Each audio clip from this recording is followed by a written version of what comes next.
why I don't like restoring my toys and why I don't like when other people restore their toys. Now let me start off by saying this because I'm not trying to make this a controversial video. I'm not trying to start fights or anything. These are just my personal opinions on why I don't like toys being restored. I'm not saying you shouldn't do it, but I just want to kind of put that out there because this is not towards anyone particular. This is not me trying to like start fights. Like I said, this is just my opinions. I don't feel like enough people talk about it. I think people are afraid to talk about it. But here is what I've noticed as someone who obviously really loves Rushton's, really loves Mary's work. She's really important to me. She's an artist. And I just feel like I need to make this video, so I'm going to, and I will try to do it the best way I can. So some things my friends and I discuss in private, which I'm obviously now going to make slightly public, is how people restore their toys and how we really think some people, maybe not some, a lot of people shouldn't. Because I don't think restoring toys is as easy as like you take your old stuffed animal and you throw it in the washing machine and it's clean and there you go, the end. A lot of these toys, they need a lot more care. They're not just like regular stuffed animals. A lot of people want to paint the faces. You know, they want to enhance the color of the fur. They want to change the stuffing out. There's a lot of things people want to do. I understand wanting to make your toy look better, and I think in extreme cases, when the toy is absolutely dirty and dingy and just disgusting, I think you should clean the toy. But I think a lot of them, and maybe this is just me and some of my friends, we like and appreciate some of that oldness, some of that like, I want to use the word grimy because I feel like that's too dirty, but like a nice worn out look to a toy. We don't always see that as a bad thing. I think it adds characters to the toy, and because a lot of these toys have rubber faces, you just have to be a lot more delicate with it. So let me explain some of my reasonings. Let me let grandma get her notebook, okay? Grandma old, grandma writes in notebooks and shit, all right? So here are some of my points that I'd like to discuss. Hopefully it will, I'm not here to judge people, I'm here to maybe open up people's minds, and as someone who's a big Rushton collector and other people who are big Rushton collectors too, maybe it will just kind of help you keep that in mind if you do decide to sell your toy in the future, which a lot of people do. And for someone like me, who I take Mary's work very seriously, and a toy being as original as possible, that is a deciding factor for me if you decide to touch it up, if I want to buy it or not. So let's get started. Most of the time I don't clean my toys. Very occasionally will I touch up some of the paint.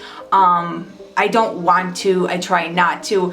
I'm not saying you shouldn't, I have done it. So again, I'm not saying you shouldn't, not being a hypocrite like that, but I really do think you need artistic talent to do some of these things, especially when you're painting faces. We'll start off with stuffing. A lot of people want to take out the stuffing and they want to put new stuffing in, clean it, they want the toy to be clean. I get that. Here's the thing. I like old stuffing. A lot of us like that heavy weighted stuffing. I don't want it filled with polyfill. I don't want anything new in there.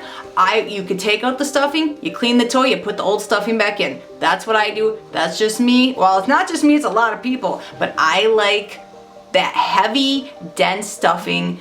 I don't want the toy to be light. I just like that. That's just me. That's what I want. So if you're gonna resell your toy, you put in polyfill, I don't want that. I don't want to buy it. I'm sorry. When the toy is filled with new stuffing and it now feels light, to me, now the toy just feels cheap. Something special has been taken away from me, and it's heaviness, because you know, remember my other videos, I like fat things and I like heavy things. I like the heaviness of the toy in my hand. Maybe that's just a personal thing, but that's what I like. Face painting to me is probably the biggest thing. You can restore your toy with polyfill. I can't see it, so I guess I have nothing to say unless I'm going to buy it.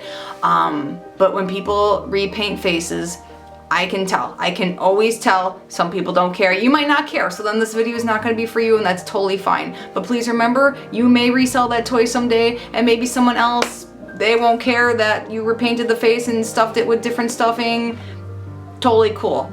But I can tell when people redo the faces. And even when I redo my own faces, I can tell, but I try to keep it I guess the word is subtle. So when people redo eyeshadow and blush, they're adding too much. They're adding too much and they're not blending it out.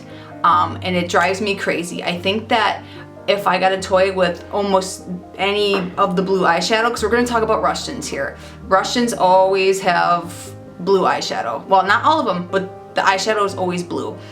I used to have a grandma. This is a story some of my friends know. I used to have a grandma. She was crazy into makeup with the bleach blonde hair and everything. She was crazy. Now she had this blue eyeshadow. She put it all on her eye, making it look cheap, making it look bad. So when I see a Russian redone with blue eyeshadow and it's on like heavy and it's not like just the slightest bit, it's not subtle, you can tell there's a lot more of it. Maybe it's just like a trigger for me and I'm like, I can't handle it. Reminded me of my crazy old grandma who putting all the fucking blue blush on her eye and I hate it.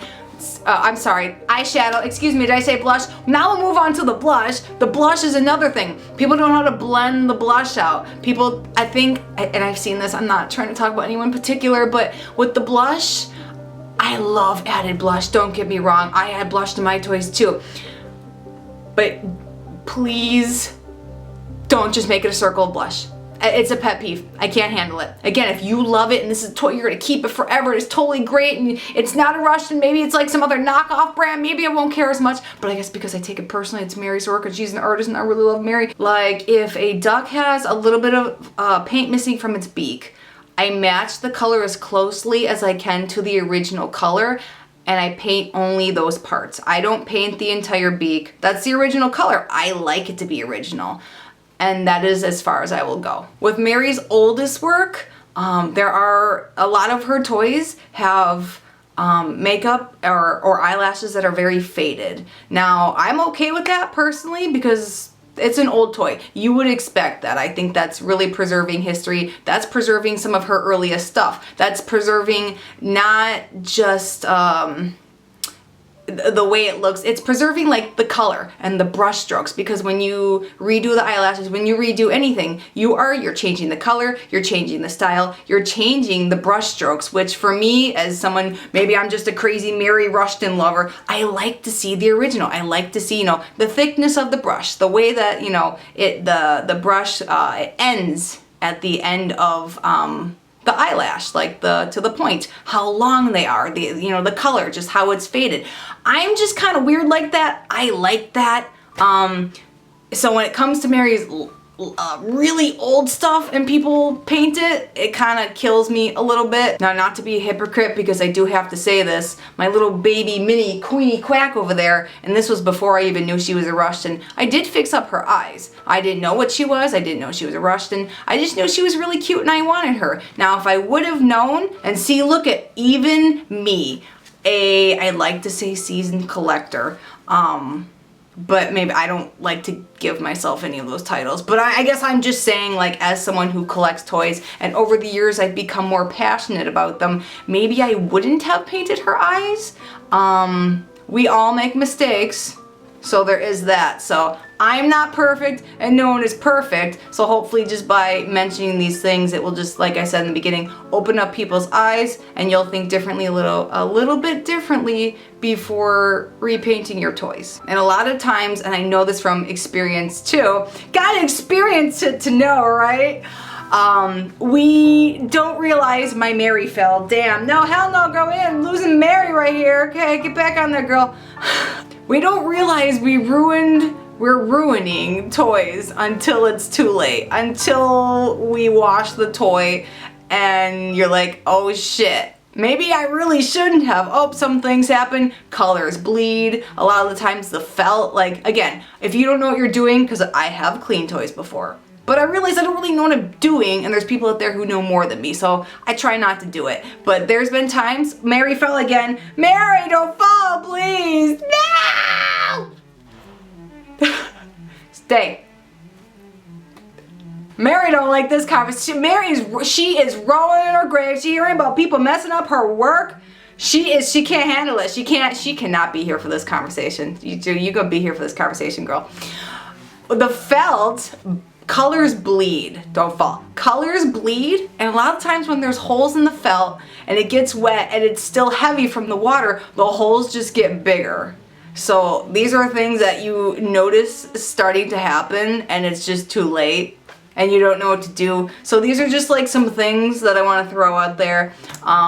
There are people in this community who know how to clean toys like properly. They know the right the detergents to use. A lot of people paint toys. You need artistic skill. I'm sorry, not anyone can restore toys. You need artistic talent to know how to paint these toys, to do it well, to make it look good. Not everyone can make it look good. This is why I don't always restore toys, because you gotta make it look good. You gotta know you can make it look good. And I can't always make it look good. I know I can do a little bit. I can maybe, touch up the eyelashes, fill in a little bit of the black on that pupil, Mary, but I even know my limits. I'm like, you know what? Nope, it's not gonna happen. I can't restore the toy. I'm not gonna go all out with this, and I hate that everyone wants to go all out with their toy. I know that I can. Eyelashes are so hard. I can sometimes touch up the eyelashes. I could definitely touch up a pupil. Pupils easy. No, I could do blush, no problem. But I even know my own limits. So I just don't do it, Mary. Restoring toys and being artistic can be really fun, but please know your limits. Please know you don't need to fix everything. My Scrappy Bear has fur missing off the top part of his head. His legs are all messed up. His neck flops. His head tilts to the side. I love them. I think it's great. I'm never touching that up. I love toys that are old looking. I love toys that are new looking. I have toys of both, brand new and old, with faded face paint and non-faded face paint. I got some that kind of smell, not like bad smell, but like old smell. There's an old smell, and I really love that. I love as much originality as possible. I understand that's not always possible. Like I said, if the toy's really dirty and it needs to be cleaned up, I'm totally cool with that. But if it doesn't need to be touched up, and if it's a little worn out, I would advise not to touch them up if possible. I know my limits as an artist. I only do what I feel like I can do, and then I stop there. Based off of my past experiences with cleaning toys and working with toys, it's not my thing. I don't really want to do it. If I don't have to do it, I'm not going to do it.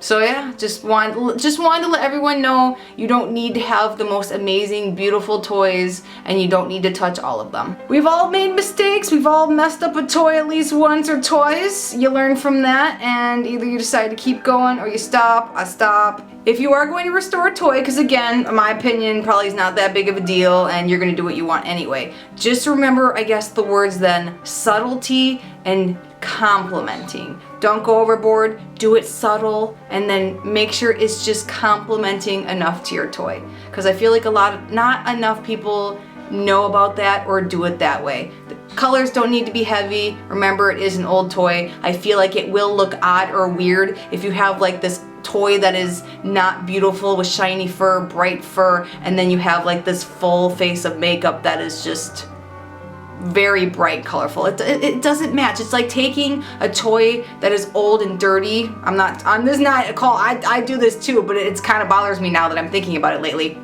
It's like having an old toy that's old and dirty and then putting a brand new bow on it around its neck. It's like, it sticks out too much. It's kind of weird. So that's also why I like original bows too. I don't like replacing the bows. I feel like the oldness of the bow matches with the oldness of the body.